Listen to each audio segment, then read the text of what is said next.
Hey, it's Marks Wash, MTC Media. Uh, Three to make two here, and usually that's a myriad of things.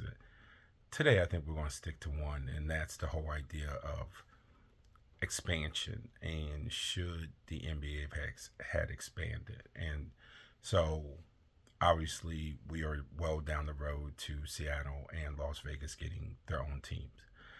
Can the talent base globally sustain two more NBA teams? Yes. Between the guys who are in G that have NBA talent and nowhere to go, and international talent, and then just general NBA talent, it's enough. It's more than enough. This is an expansion before where the NBA expanded and there wasn't enough talent to go around. That's not the case. Would I have expanded? No. I would have moved two existing teams to those cities. That's would have been me. I would not have expanded at all. The bigger issue is I would have waited X amount of years until Adam Silver and the NBA governors come to some sort of agreement on tanking because this is an ownership problem. This is not something to talk about the players. This is not a player issue. This is an ownership issue. And everyone who thinks this is easy to fix is because you don't understand, because you've never been in those positions. Adam Silver has to convince owners that something that they are doing is bad for the league. And he reports to them, he works for them. And it could be easier for the owners to say, oh, well, if you don't like it and you can't figure out a way around what we are doing, then maybe we need a new commissioner. See, that's what happens. So you can sit from your sofa and talk about what you would do. Oh, I would do A, B, C, D, and E. And most of the time that comes from college people who don't know NBA business. They always think that they can fix the NBA. And I'm thinking to myself, well, you don't even know the problems. And then once those problems are identified and you see that a bulk of those problems are with the ownership groups, then how do you think that you're going to fix it? How do you think you're going to talk to them? How do you think you're going to negotiate with them about something that they are actively doing? And you can say it's bad for them and stuff like that. And you could be 1000% right. That doesn't mean that they'll be willing to change it. And that's where Adam Silver is. This is just a different type of ownership generation in every sport.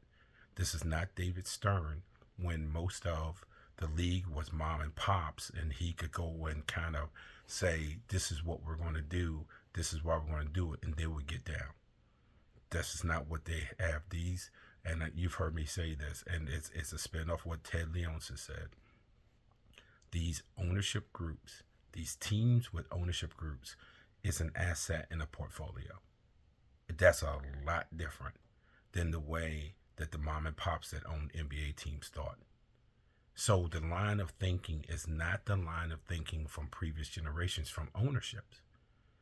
And I feel like, and if you cannot fix that, there's no point in adding two teams. Adding two teams for what? You have to convince the owners that tanking is bad. Now, I'm not on, I think it was Sam Quinn who said this, I'm not on his side, who said, well, the owners were left no choice when the NBA changed how free agency works. That after the Kevin Durant OKC move, they made it harder for players to move and easier for teams to retain. And that you remember in the past, teams would still try to win while clearing cap space because they would just go after the player in free agency. And then the NBA changed those rules to make it harder to do that. And so that's why teams have gone to tanking. That's one of the reasons why a team is going to tanking. And I think that's what Sam Quinn said. And I don't agree with that. And again, as you notice, all of these are ownership decisions. None of these are player decisions. They're all ownership decisions. The owners, after Kevin Durant left, decided to do this. It wasn't the players, it was the owners. And so you're saying, well, if I can't clear cap space to get someone in free agency because you're making it longer for them to be free agents and you're making it more enticing to them to stay with their regular teams, then what am I supposed to do?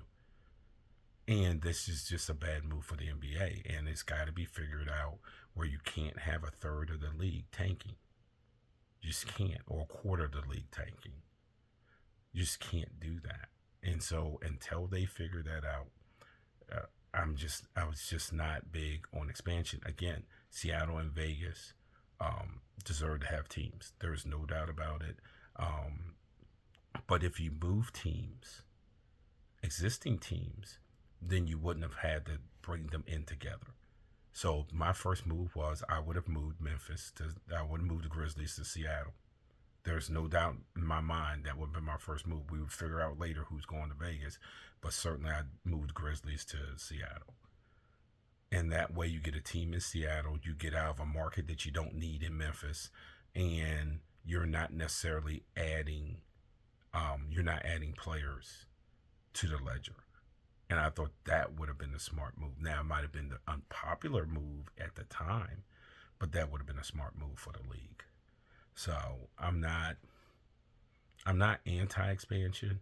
I do think there's plenty of talent to go around because the NBA has gotten so focused globally, and this would work right in turn with FIBA and NBA getting the European League on board, and getting the European League started and up and running. So it all makes sense. I just don't think that until you can fix this tanking issue, I just don't think it's the time. It's Mark Schwartz, MTC Media.